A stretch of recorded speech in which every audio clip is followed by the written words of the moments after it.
Hello, everyone. Welcome to January 21st, breaking down League of Legends, DFS, and betting. We have a 5 gamer today, so we can hop straight into recapping yesterday. I'm going to try to speedrun these a little bit so I don't ramble so much. So yesterday I had V5 getting the 2-1 over Adam, and that came through pretty good. This was a pretty much just kind of like a mid diff. I am actually just gonna go to the scoreboards. Nope, we are on here. All right. So game one, this was a weird game, but it was just kind of V5 getting outscaled and not being proactive enough in the early mid game. Yeah, not much really to say about that. Jinx Victor was just too strong, I think, in this meta. I really like the jungle Kiana at the moment as well. So I'm not sure why teams don't pick it as often. Maybe it's a super situational thing. I'm not too versed in that aspect, but I like what I have seen from it so far. So already get the job done in game one. In game two, Rookie just kind of popped off too hard on Victor. Victor just seems to be way too strong right now in pro play at least. And Fotek was able to finally get some items and get something going on the Aphelios. PB got looked pretty good here on the Thresh as well. Karsa had some insane like ganks and performance as well on the Jarvan. Looked pretty strong. Yeah. And I'm going Zanya's. I like this tech here actually. If you guys don't know where Jarvan's AP scaling comes from, it's his E, which is his flag. It provides a bonus attack speed to his team around the flag, which actually scales off of AP, which actually helps champions like Rich and Graves and Aphelios.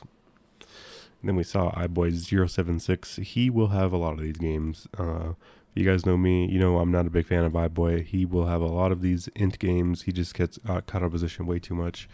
The same could actually be said for Leon, although Leon had some better performance elsewhere.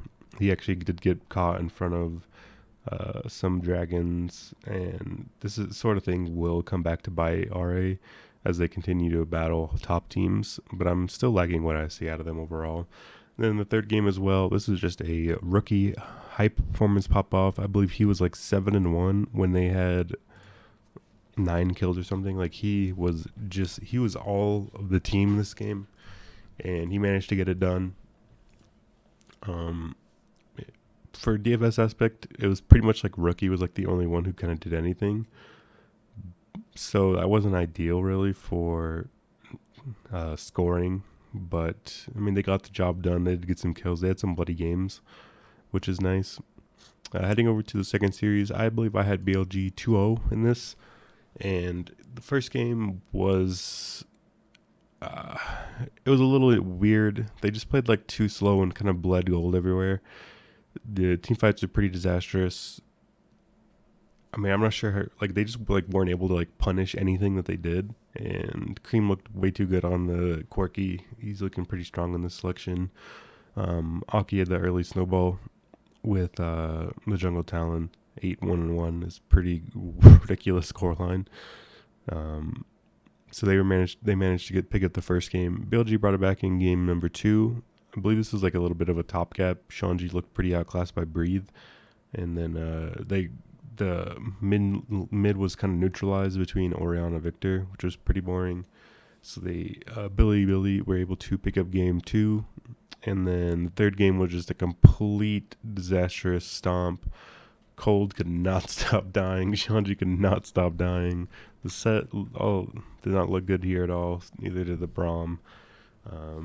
They just weren't able to get much going here on the OMG side, and I admire that they were continuing to fight it out and trying to find opportunities, but it just kind of put themselves further and further behind. So BLG were able to get the 2-1. Heading over to the LCK spring season scoreboards. I don't know where we are. Week 2. Yeah. So T1 got the 2-1 over DRX. Genji got the 2-0. Sorry, both of those teams. I believe there's not much really to recap here. I believe everyone pretty much had T1 2-0 and Genji 2-0. It seems like it's like two of the top teams in the league going against two of the bottom of the teams of the league. So there wasn't a lot really to kind of go over here. They were just outclassed everywhere. T1 got the job done early. This Fredit Brion just managed to drag these games out to like 35 minutes. Just feels like they're just kind of trolling and just trying to waste as much time as possible. It feels like when you watch a Fredit Brion game. So that's not ideal. I don't want to spend too much time there because we have a 5-gamer to look forward to. Again, I'm going to try to do the thing where I try to go through my thoughts and pricing these games live. So first up, we have Ultra Prime LGD. Get a look at the rosters here. There we go. As we can see, Ultra Prime so far, they've lost to EDG, LNG, Top. So those aren't bad losses by any means. And then we've had LGD who lost to Anyone's Legend, FPX, and JDG. This is a wide array of teams. I think JDG are middling, Anyone's Legend are bottoming, around the bottom, and then FPX are probably around the top. So going off of that, you'd think this would be close, but I've actually really liked what I've seen from this Ultra Prime team. So I'm gonna have them favored here. I think both teams are around the similar skill range, so I'm not going to price this too heavily in their favor. So I'll go with like Ultra Prime minus 170. Yeah, we'll go with that. And then LGD probably like 130 or something based off of that. So that's what I'm liking in that first one. Then we have RNG, Anyone's Legend. Man, oh man. If you guys have seen any of my Anyone's Legend videos, you guys know I will pick them no matter what, anytime. But this is just too much probably. Although RNG have looked a little shaky, I mean I think when you're looking at them losing to FPX, that seemed worse at the time, but although FPX have proven to be strong now, and then going to 3 games with JDG, I mean, Anyone's Legend just kind of haven't proven much. Yeah, although I love Anyone's Legend, this is probably just too much of a gap. I think this is probably going to be a decent, like get right spot, I guess, for RNG. So and they're going to be pretty heavily favored. I'll go with like RNG minus 500, Anyone's Legend plus 400 or something. The third game, EDG, OMG. OMG playing. Oh, sorry. No, that's the that's the next game. Yeah, this is the next tomorrow. The third game is Thunder Talk Weibo Gaming. I've liked Weibo so far. They got the win over WE. They got the close series with BLG. I don't think there's a lot to scoff at that. And then Thunder Talk, they've kind of they're just so bad. I mean, if they've played RNG and EDG, which isn't ideal, but they've lost to OMG and IG. The definitely doesn't get any better here with Weibo. Although, I mean, you guys know my opinions on the Shy. I mean, I don't think it's going to matter here. I still like Thunder Talk going forward. If they play against some other lesser teams, let's see, so Thunder Talk versus Anyone's Legends will be an interesting one on the 25th. But we'll probably cross that bridge when we get there. This one's going to be Weibo pretty heavily. I'll go with like minus 450 or something. And then Thunder Talk plus, I don't know, 375 or something. So we'll leave that there. Head over to the LCK again. They have Live Sandbox versus Kwangdong Freaks. Live Sandbox have got a 2 over DRX and then 2 over by Nongshim. So that puts them like in the middle, which is what we expect. And then Kwangdong have gotten 2 by T1, 2 by KT. Kwangdong just have not gotten anything together really. Quick refresher on the roster for you guys. Guangdong is going to have the Keen, LM, Fate, Teddy, and Hoyt. And then Sandbox have Dove, Croco, Closer, Envy, and Kale. Envy and Kale for the former Genji Academy. I like a Live Sandbox here. I'm probably not going to get there in DFS just because like the Guangdong team, I feel like is going to be playing pretty slowly. This is like a middling LCK game, so there's not a lot to love here. Although I think Live Sandbox should get the job done. They're probably not going to be huge favorites because I think they're around the same level in skill. I'll go with Live Sandbox like minus 210. That sounds about right. Guangdong Freaks plus 175. And then the final game to look at is KT Nongshim. Although I've liked what I've seen from KT, this is probably just a step above for them. You guys know I love this Nongshim roster. They got the upset over Dom 1 a couple days back. I like Nongshim here. I think they're probably like top 2 team in the league. KT probably just have their hands full here. Again, a quick rundown for the roster. Nongshim have the Kana, Dread, BDD, Ghost F, and Peter. Peter's going to be starting over Effort. Since Peter's played, I feel like they've looked much better. They've had a little bit more conviction. Dread's going to be crazy. Dread's been crazy. He's probably going to be like pretty highly owned, I'd imagine, depending on pricing. And then they're playing KT, who have Rascal, Cuz, Arya, Aiming, and Life.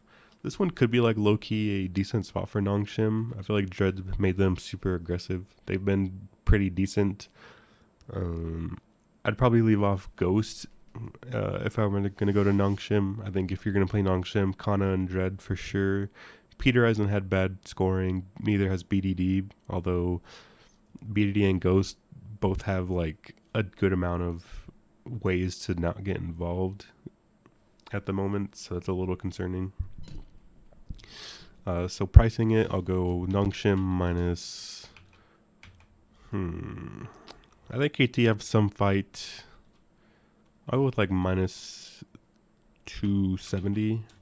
And then KT, I don't know, plus 240 or something. So we can head over and look.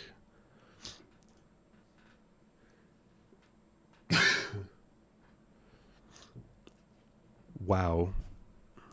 Guangdong Freaks are favored over Live Sandbox here. That is super, super surprising. I mean, I don't know what we've seen from Guangdong to justify this.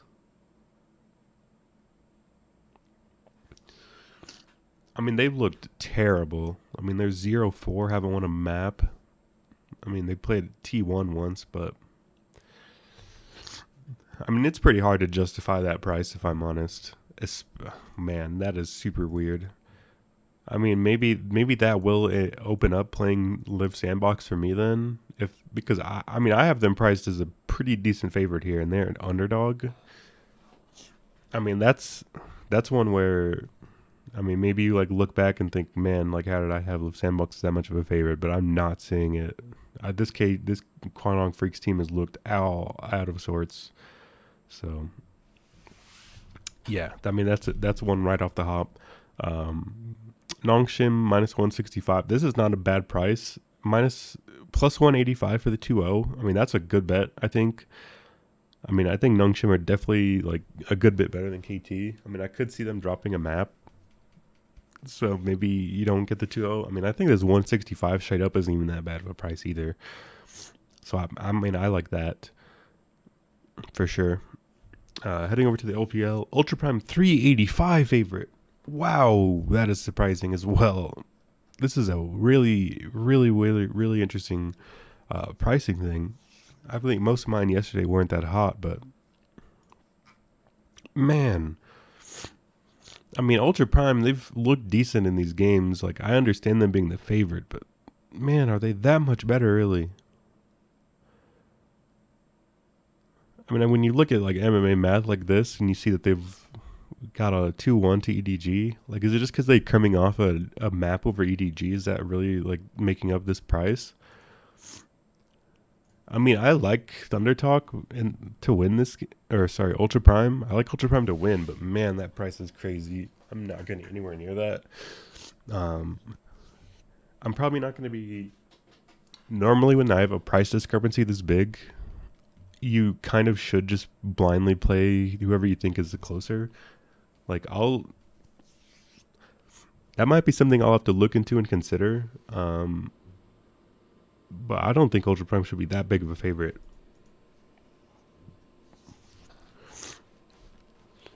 Fearness, Shadow, yeah, G, Eric, and Jin Zhao. I mean, like, I get it. Ultra Prime are definitely better, but man, that is a crazy price, I feel like. RNG, Anyone's Legend, not much to say there. I mean, I'm surprised Weibo is that big of a favorite against Thunder Talk, but I guess I get it as well. They're both probably huge favorites. Man, that is really weird.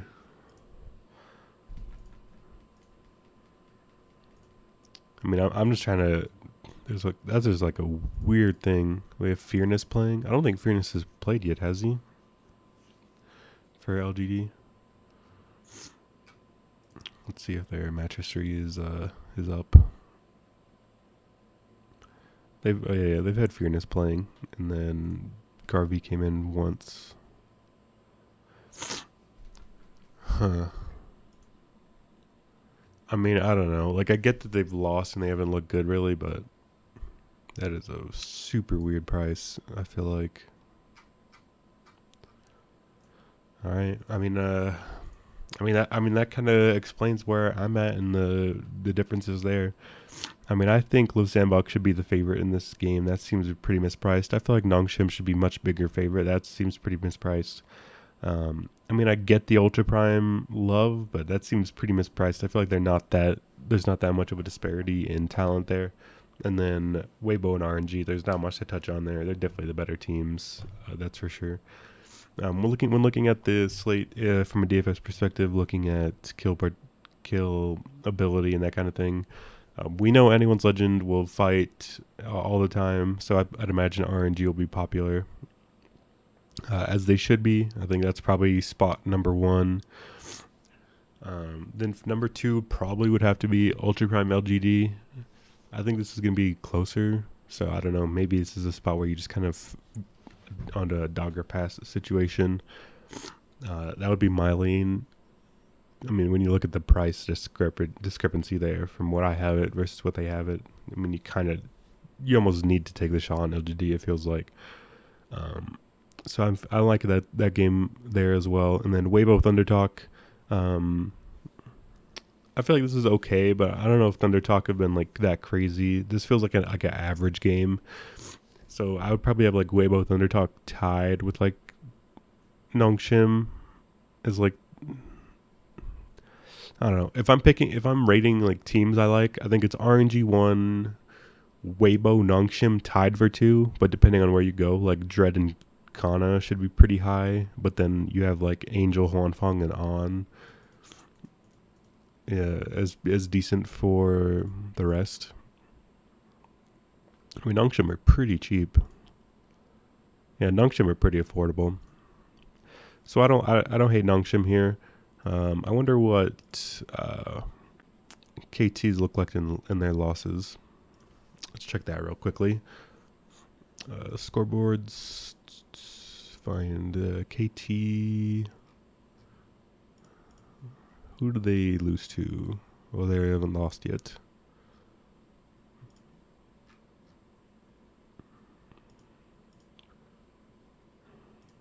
Interesting. Oh, no, they have. Oh, I just gave up too quickly.